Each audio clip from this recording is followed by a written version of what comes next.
कार्यक्रम के सह प्रायोजक हैं। JK 401 सुरक्षा धान बीज लगाइए, BPH और ब्लास्ट से सुरक्षा पाइए। अन्नदाता,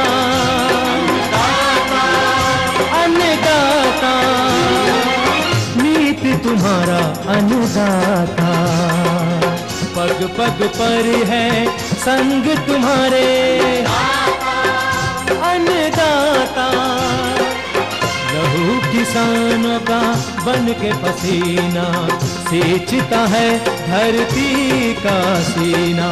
मेहनत का तेरी हक दिलवाने, नई तकनीक नई खोज बताने। पशुधन को गुणवान बनाना, पौध सुरक्षा को सिखलाना, खेती के सब गुर समझाने, भारत का सरताज बनाने। आठों पहर है संग तुम्हारे अन्नदाता, अन्नदाता।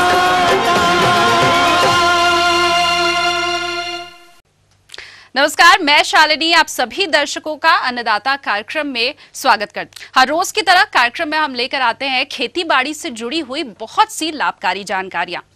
तो चलिए सबसे पहले देखते हैं क्या है विशेष आपके लिए आज के कार्यक्रम में।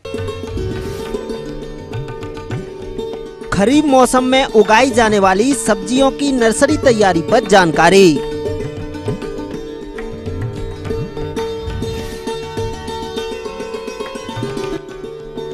आम के बाग में फल मक्खी कीट का समन्वित नियंत्रण।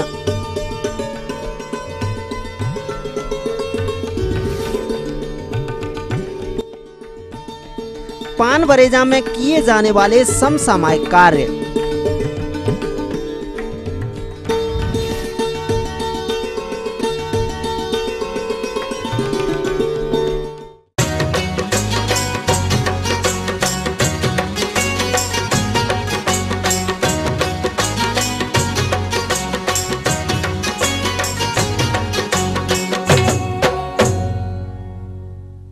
हमारे प्रदेश में जो किसान खरीफ मौसम में सब्जियों की खेती करते हैं वो अभी इनकी पौध तैयार कर सकते हैं। तो स्वस्थ पौध तैयार करने के लिए नर्सरी डालते समय कौन से किस्मों का चुनाव करें तथा नर्सरी कैसे डालें, इन्हीं सब बिंदुओं पर जानकारी के लिए देखिए हमारी ये विशेष प्रस्तुति।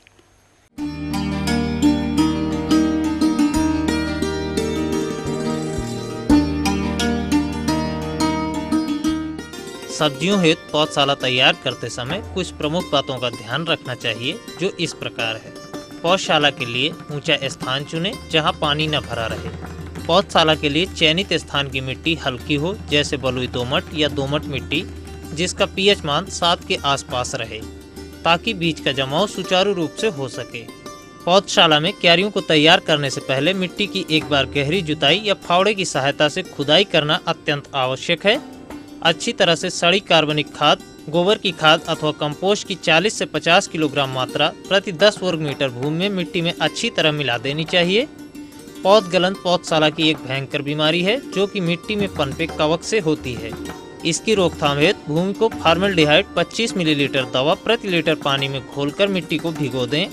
बुआई के पूर्व क्यारियों को 8 से 10 ग्राम कार्बोफ्यूरान प्रति वर्ग मीटर की दर से भूमि में कतारों में डालकर उन कतारों में बीज की बुआई करने से जड़ गांठ रोग से सब्जियों की पौधशाला सुरक्षित रहती है।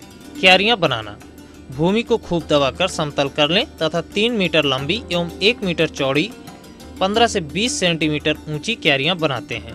लंबाई सुविधा अनुसार घटाई या बढ़ाई जा सकती है, किंतु चौड़ाई 1 मीटर रखना उचित रहता है। प्रत्येक 2 क्यारियों के बीच में 30 सेंटीमीटर नाली रखनी चाहिए ताकि कृषि कार्यों को करने एवं आने जाने में आसानी रहे। सामान्यतः सब्जी लगाने वाले क्षेत्र के 1/80 भाग में पौधशाला को तैयार करते हैं। टमाटर, बैंगन, मिर्च की 1 हेक्टेयर रुपाई के लिए 100 से 125 वर्ग मीटर क्षेत्रफल की पौध पर्याप्त होती है। अब आइए बात करते हैं उन्नत किस्मों के स्वस्थ बीजों पर। तो विभिन्न प्रकार की सब्जियों के लिए बीजों की प्रजातियां इस प्रकार हैं।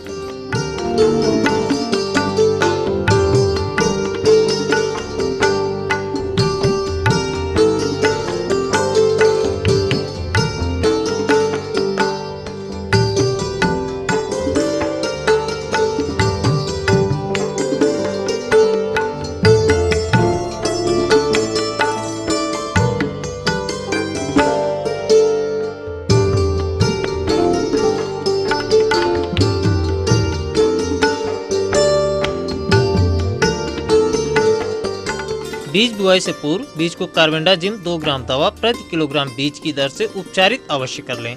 उपचारित बीज की बुआई तैयार नर्सरी क्यारियों में पंक्ति खींचकर करें, जब क्यारियों की मिट्टी में नमी उचित मात्रा में हो। नर्सरी क्यारियों में बीज बुआई के लिए एक पंक्ति से दूसरी पंक्ति की दूरी 5 सेंटीमीटर, बीज बुआई की गहराई 1 सेंटीमीटर पर्याप्त होती है। बुआई के बाद क्यारियों को छनी हुई बारीक खाद एवं बालू मिट्टी के 1:1 के मिश्रण से 1 से 2 सेंटीमीटर परत से ढक देना चाहिए। बीज बोने के बाद महीन फुव्वारे से हल्की सिंचाई करना चाहिए। किसान भाइयों, अभी अपने प्रदेश में शरद ऋतु, पाले एवं कोहरे का भयंकर प्रकोप है। ऐसे में खुले खेतों में जायद सब्जियों की नर्सरी में अंकुरण न होने की समस्या आ सकती है। इन परिस्थितियों में किसान भाइयों के लिए एक बहुत ही कम लागत एवं तापमान नियंत्रण तकनीक के तहत लो टनल का प्रयोग काफी लाभकारी है, जिसमें आपको इन समस्त क्रियाओं को करने के पश्चात अपने नर्सरी बेड पर बांस की खपचियों या लोहे की राड को अर्धचंद्राकार मोड़कर बेड पर 10 जगह लगाते हैं और इसी पर 35 से 40 माइक्रोन की सफेद पॉलीथीन को ढककर इस प्रकार से बांध दिया जाता है। इस संरचना की ऊंचाई 2 फीट के आसपास रखते हैं। इस प्रकार पॉलीथीन के अंदर नियंत्रित तापमान होने से बीजों का अच्छा अंकुरण तथा अंकुरित पौधों के मरने की समस्या नहीं होती। और जब आपके वातावरण का तापमान अनुकूल हो जाए तो इसको हटाकर और नियमित शस्य क्रियाओं को करना चाहिए। जहां तक सिंचाई की बात है, क्यारियों की सिंचाई समान रूप से धीरे धीरे फुहारे से करनी चाहिए, जिससे मिट्टी कठोर न पड़े तथा बीज व आच्छादित मिट्टी बहे ना। सिंचाई हल्के रूप में प्रातःकाल नियमित रूप से की जानी चाहिए। किसान भाइयों, पौधशाला के पौधों को कुछ हानिकारक कीड़े जैसे एफिड पौधों का रस चूसकर हानि पहुंचाते हैं। इनकी रोकथाम के लिए मैलाथियान 1 मिलीलीटर दवा प्रति लीटर पानी की दर से घोल बनाकर छिड़काव करना चाहिए। इसके अतिरिक्त रोग नियंत्रण हेतु मैंकोजेब दवा 2 ग्राम मात्रा प्रति लीटर पानी में घोल बनाकर छिड़काव करें। समय समय पर पौधशाला से खरपतवार निकालते रहना चाहिए। विषाणु रोगों को फैलाने वाले रस चूसक कीड़े जैसे सफेद मक्खी आदि से बचाने के लिए पौधशाला को नायलॉन की जाली से ढक कर रखना चाहिए। इसके बाद अगला महत्वपूर्ण बिंदु आता है पौधों में कठोरीकरण। जब पौध थोड़ी बड़ी हो जाए तब उसे अधिक धूप एवं कम पानी देना चाहिए। प्रतिरोपण के 1 सप्ताह पूर्व पौधों को पूर्ण रूपेण धूप मिलनी चाहिए तथा एक दिन छोड़कर दूसरे दिन सिंचाई करनी चाहिए, या पौध उखाड़ने के 2-3 दिन पूर्व सिंचाई बंद कर देनी चाहिए। यह क्रिया करने से पौधे कठोर हो जाते हैं और उनमें रोपण के समय झटकों को सहन करने की क्षमता बढ़ जाती है। सामान्यतः 4 से 6 सप्ताह की पौध जब 10 से 15 सेंटीमीटर ऊंची एवं 4 से 6 पत्तियों वाली अवस्था पर हो जाती है, तब इन्हें प्रतिरोपण के लिए उपयुक्त समझा जाता है। इसके बाद तैयार मुख्य खेत में बनी हुई क्यारियों में इन पौधों को निर्धारित फासले पर रेखांकित पंक्तियों में उचित दूरी पर लगाया जाता है। कुछ छोटे किसान जिनके पास जमीन कम है, वे पौधशाला बनाकर विभिन्न सब्जियों की उन्नत पौध पैदा कर स्वतंत्र व्यवसाय खड़ा कर अपनी आमदनी को भी बढ़ा सकते हैं।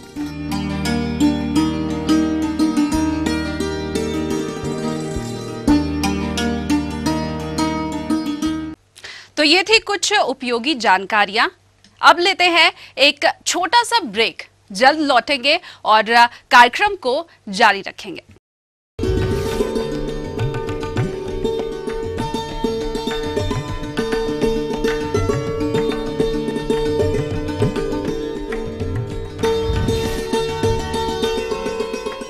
मैं एक कृषक और ये मेरी समृद्धि। और ये हर कृषक की समृद्धि। जी हाँ, कृषि समृद्धि है गांव-गांव की, घर घर की समृद्धि। हर फसल में बुआई से पहले या बोते समय डालना न भूले एग्रोफॉस का कृषि समृद्धि ब्रांड सिंगल सुपर फास्फेट खाद।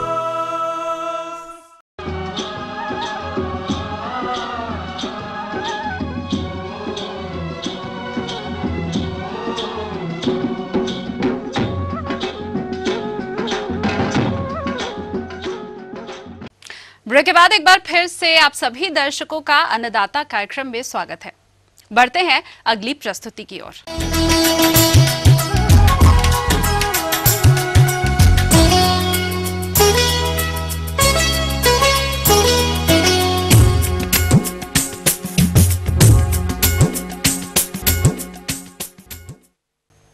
हमारे राज्य के ग्वालियर, मंदसौर, नीमच, जबलपुर आदि जिलों में बहुत से किसानों ने पान बरेजे लगा रखे हैं, लेकिन वो इनसे स्वस्थ पत्तियों का उत्पादन तभी ले सकते हैं समसामयिक कार्यों को करते रहें। तो वर्तमान में पान बरेजे में कौन से कार्यों को करना है, इसकी जानकारी दे रही हैं जवाहरलाल नेहरू कृषि विश्वविद्यालय जबलपुर की वरिष्ठ वैज्ञानिका डॉक्टर सुषमा नेमा। जिन किसान भाइयों ने बरेजे लगा रखे हैं वो अपने बरेजों को थोड़ा सा सुधार लें, दुरुस्त कर लें। उनके गिर गए हैं अगर हवा वगैरह में, तो उनको नई उसमें बांस और बल्लियां लगाकर उसको अपन अच्छे से फिर से छा दें, उसमें नया वो लगा दें। और जो मिट्टी है उसमें भी थोड़ा खाद वगैरह, गोबर की खाद है विशेषकर, या नीम की खली को पहले हम अलग से कोई नान में सड़ा लें और फिर उसके बाद नीम की खली मिलाएं। इसमें 500 से लेकर 1000 किलो प्रति हेक्टेयर के हिसाब से नीम की खली मिलाई जाती है, जिससे कि विभिन्न प्रकार की बीमारियों, कीड़ों से हमें निजात मिलती है और इससे उत्पादन भी अच्छा मिलता है।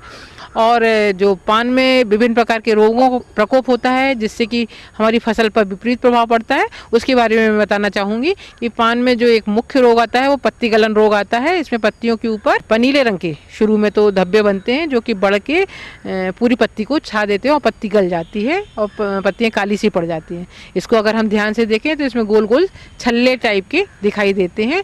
ये रोग एक फाइटोप्थोरा झुलसन रोग के नाम से जाना जाता है। तो जैसे ही रोग के लक्षण दिखाई देते हैं, आप मैनकोजेब दवा 2 ग्राम दवा 1 लीटर पानी में घोलकर छिड़काव करें। और सबसे अच्छा होगा कि बोर्डो मिश्रण का छिड़काव करें।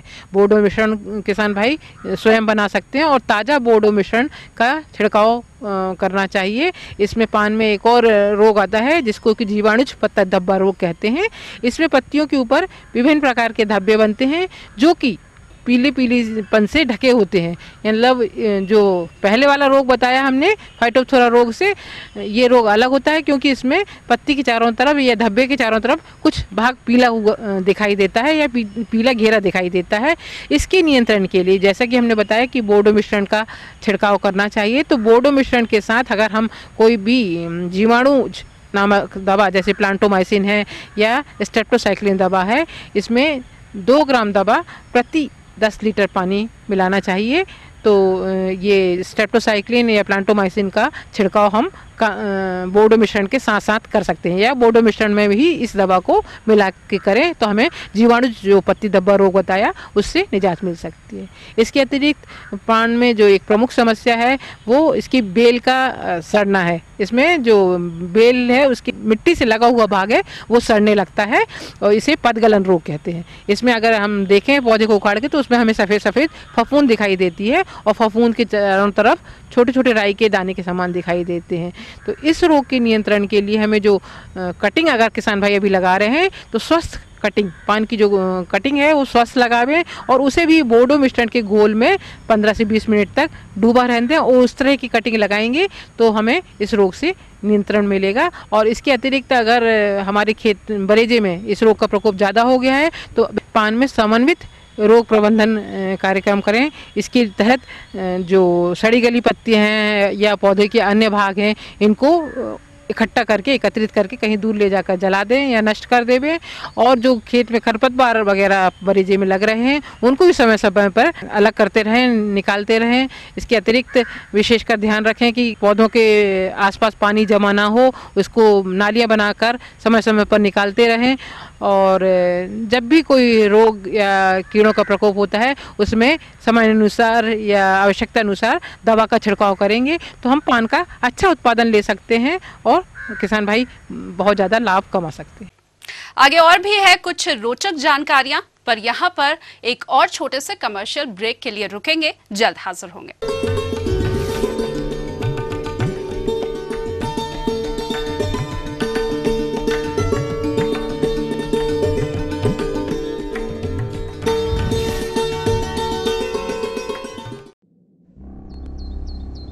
ख्वाब जो बुलंदियों पर पहुंचाते हैं, ख्वाब जो मेहनत करना सिखाते हैं, ख्वाब जो जर्रे को सितारा बनाते हैं। लेकिन अब भी अधूरी है कौम की तस्वीर। एजुकेशन के मामले में एक प्राइमरी स्कूल यहाँ पे मिला हुआ, वो जो बहुत जमाने पहले मिला था वही आज तक चला आ रहा है। बच्चा बीमार रहना पड़ा, पानी बहुत कमी है। जो यहाँ से वोट लेने के लिए आते हैं जीत के चले जाते हैं, हम करेंगे, लेकिन कोई भी नहीं आता करने के लिए। आपके ख्वाब आपका इंतजार कर रहे हैं। देश के 20 करोड़ मुसलमानों की आवाज है ईटीवी उर्दू। पहल हमारी, इरादे आपके, अधूरे ख्वाबों की पूरी पड़ताल इस समय पर।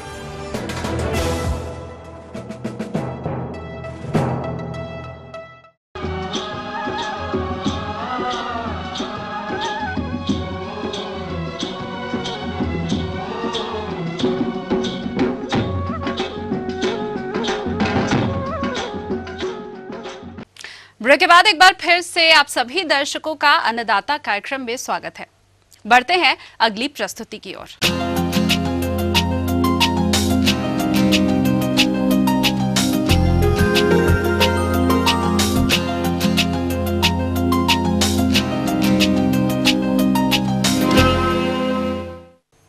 आम के बागों में फलन अवस्था चल रही है और इस समय फल मक्खी के प्रकोप की वजह से फल खराब होने की आशंका रहती है, जिससे किसानों को आर्थिक नुकसान होता है। तो फल मक्खी कीट का नियंत्रण किस तरह से करें, इसकी जानकारी दे रहे हैं कृषि महाविद्यालय बिलासपुर के कृषि वैज्ञानिक डॉक्टर RKS तोमर।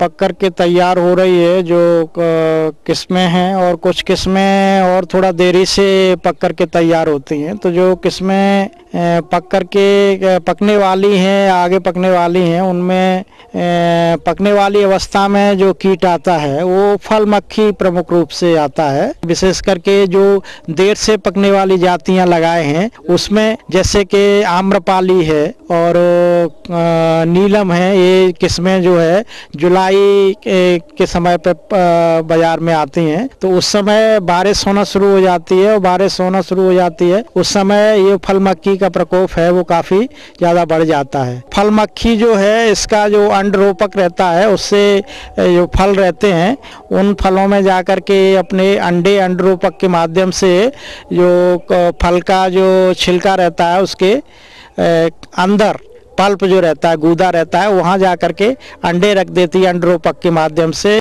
अंडे रखने के बाद में कुछ एंजाइम भी छोड़ देती है, उसकी वजह से अंदर जो पल्प है, गूदा जो है, उसमें सड़न पैदा हो जाती है और अंडे से जो गिड़ार निकलती है वो गिड़ार वो अंदर ही अंदर जो गूदे को खाना शुरू कर देती है। उससे क्या है कि फल के अंदर सड़न शुरू हो जाती है और वो पकने वाली अवस्था में होता है। तो कई बार मार्केट में भी फल आ जाते हैं और फल को जब काटते हैं तो उसके अंदर कीट की जो गिड़ार जो है, मैगट जो है वो नज़र आती है। तो ये इस प्रकार से काफ़ी ज़्यादा नुकसान कर देती है फल मक्खी। उसकी वजह से जो बाजार कीमत जो है वो प्रभावित होती है। तो किसान भाइयों को जिनके पास में इस प्रकार की देरी से पकने वाली किस्में लगी हैं वो इस कीट से अपनी फसल को बचाने के लिए प्रयासरत रहे। सबसे पहली चीज़ ये है कि फल बहुत ज़्यादा पकने की स्थिति में पेड़ पर न रहें, उससे पहले ही तुड़ाई कर लें, क्योंकि पौधे पे फल लगे रहेंगे और पकने की अवस्था में आएंगे तो इस कीट का प्रकोप निश्चित ही उसमें होगा। तो इसलिए ये है कि इसको फल पकने से पहले ही कड़ी अवस्था में ही तोड़ करके और इसकी बिक्री की जा सकती है। और जो फल पौधे से कई बार गिर जाते हैं या कुछ खराब फल रहते हैं उनको पौधे के आसपास वहाँ ऐसे ही पड़ा नहीं रहने देना चाहिए, उसको सब नष्ट कर देना चाहिए। फल मक्खी से प्रभावित जो फल हैं उनको भी नष्ट कर देना चाहिए। और इसके लिए मिथाइल यूएनॉल के ट्रैप्स आते हैं, वो 3 से 5 ट्रैप पर एकड़ के हिसाब से ये लगाना चाहिए। तो उससे क्या है कि इस कीट की जो मक्खियां हैं वो आकर्षित होती हैं और इस प्रकार से उनको नष्ट कर सकते हैं और फसल को बचा सकते हैं। कुछ किसान भाई यदि छोटे लेवल पे जो किचन गार्डन वगैरह में आम के पौधे लगाए हैं तो वहाँ फलों को ढका भी जा सकता है पेपर बैग से या कपड़े की थैलियों से, तो उससे भी इस कीट से बचा सकते हैं। तो इस प्रकार से जो फल मक्खी है उससे नियंत्रण किया जा सकता है।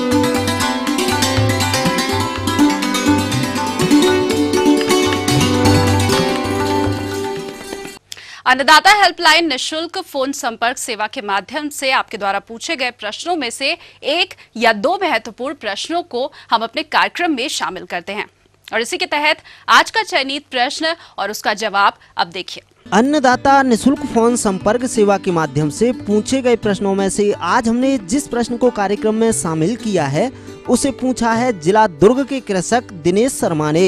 यह धान की छिड़कवा विधि से बुवाई प्रबंधन पर जानकारी चाहते हैं। तो दिनेश शर्मा जी, आपकी जानकारी हेतु प्रस्तुत है कार्यक्रम का यह अंश। हमारे छत्तीसगढ़ में और मध्य प्रदेश में प्राय परंपरागत छिड़का विधि से बोनी करते आए हैं और छिड़का विधि से दो प्रकार की बोनी होती है। एक तो हमारे छत्तीसगढ़ अंचल में खुरहा बाउक कहते हैं, इसको अकरस जुताई के बाद बीज को छिड़क देते हैं और ढक देते हैं। जैसे बरसात की पहली फुहार होती है तो बीज इससे उग जाता है, इसको खुरहा बोनी कहते हैं। ये प्राय जहाँ असिंचित क्षेत्र है, मटासी है और जहाँ जमीन हल्की है, खास करके जंगल तरफ इसकी खेती करते हैं। और दूसरा परंपरागत बोनी होती है जो बतर के समय ठीक जब पाग आता है, जब खेती बोनी के लायक हो जाती है, उस समय धान को छिड़क करके बोनी करते हैं। तो दोनों विधि में अंतर है कि खुरहा विधि को 15 दिन 20 दिन पहले बरसात के बो दिया जाता है और ये जो साधारण छिड़क करके बोनी करने वाला जो धान है, इसको ठीक पानी गिरा और पानी गिरने के बाद जब जुताई के लिए खेत तैयार हो गया तब इसको बोनी करते हैं। खुरहा बोनी के लिए पहले से ग्रीष्म जुताई जिस खेत में हो गया रहता है उसमें बीज को छिड़क करके उसको कोपर या दतारे से बीज को ढक देते हैं। तो ये उसी खेत में संभव है जिस खेत में अकरस जुताई यानी पहले से जुताई की हुई खेत में ही संभव है।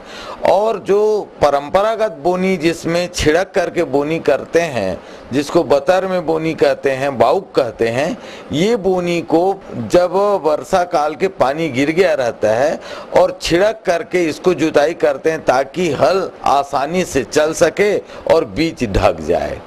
छिड़का पद्धति में सामान्यतः किसान 40 किलो प्रति एकड़ बीज के बोनी करते हैं, चाहे खुरहा बाउग में हो या बतर में हो।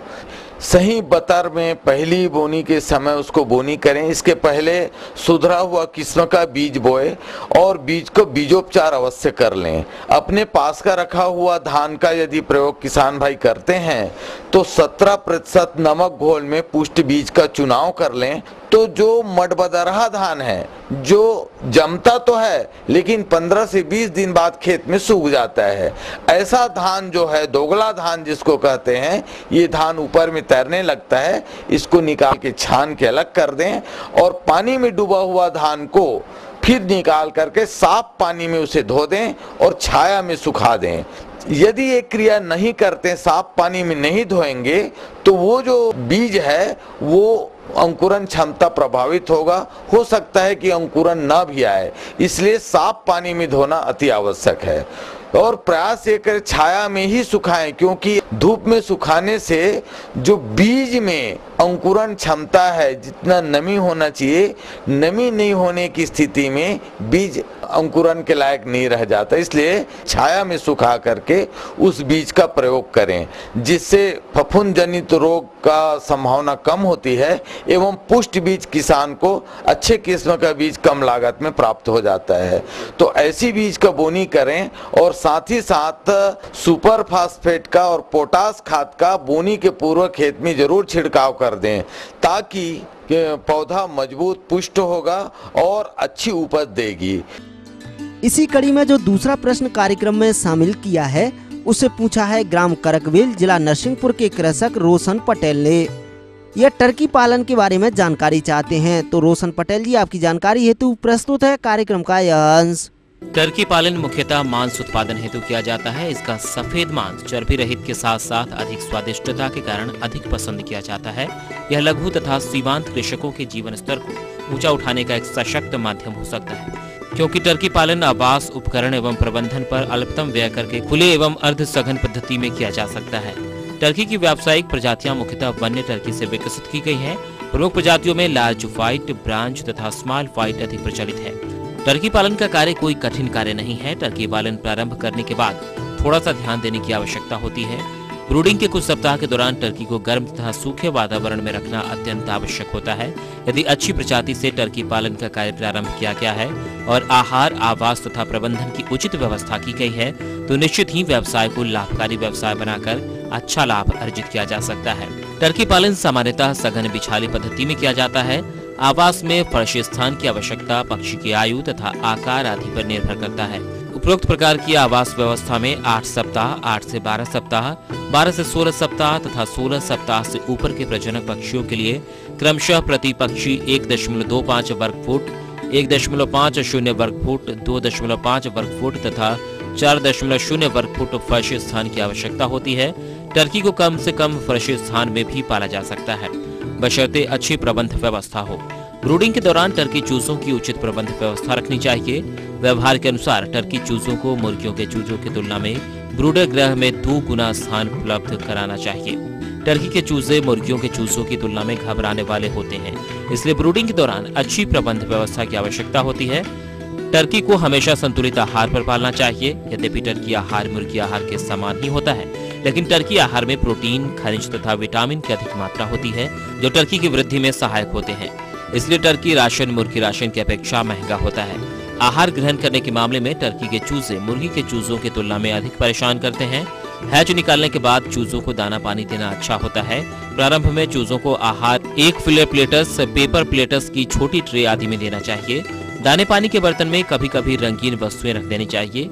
ये रंगीन वस्तुएं चूजों को अपनी ओर आकर्षित करती हैं, जिससे उन्हें दाना पानी ग्रहण करने में मदद मिलती है।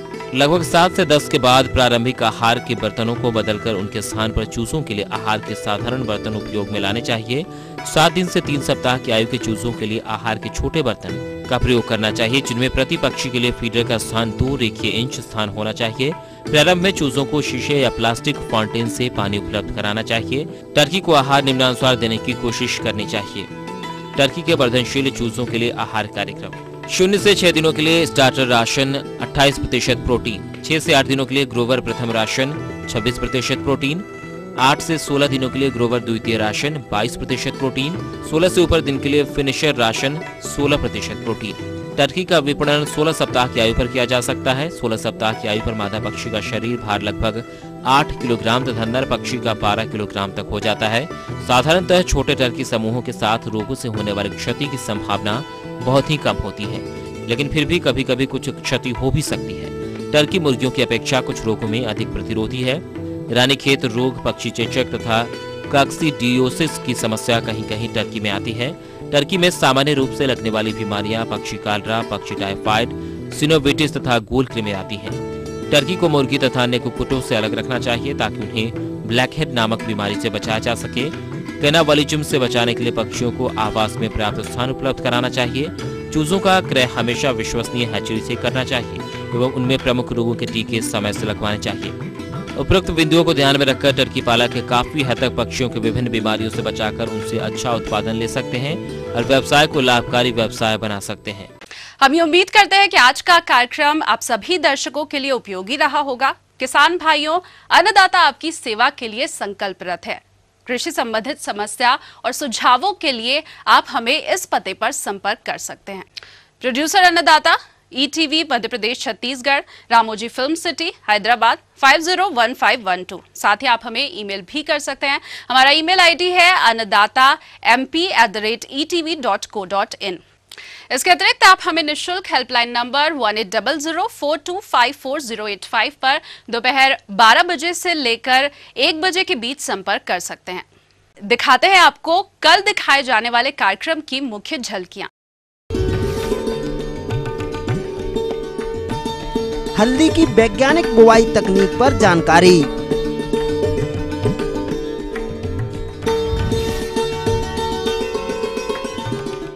फिलहाल अन्नदाता की पूरी टीम को इजाजत दीजिए। कल फिर इसी समय आपसे मुलाकात होगी कृषि संबंधित कुछ और रोचक जानकारियों के साथ। नमस्कार। इस कार्यक्रम के सह प्रायोजक हैं JK 401 सुरक्षा धान बीज लगाइए, BPH और ब्लास्ट से सुरक्षा पाइए।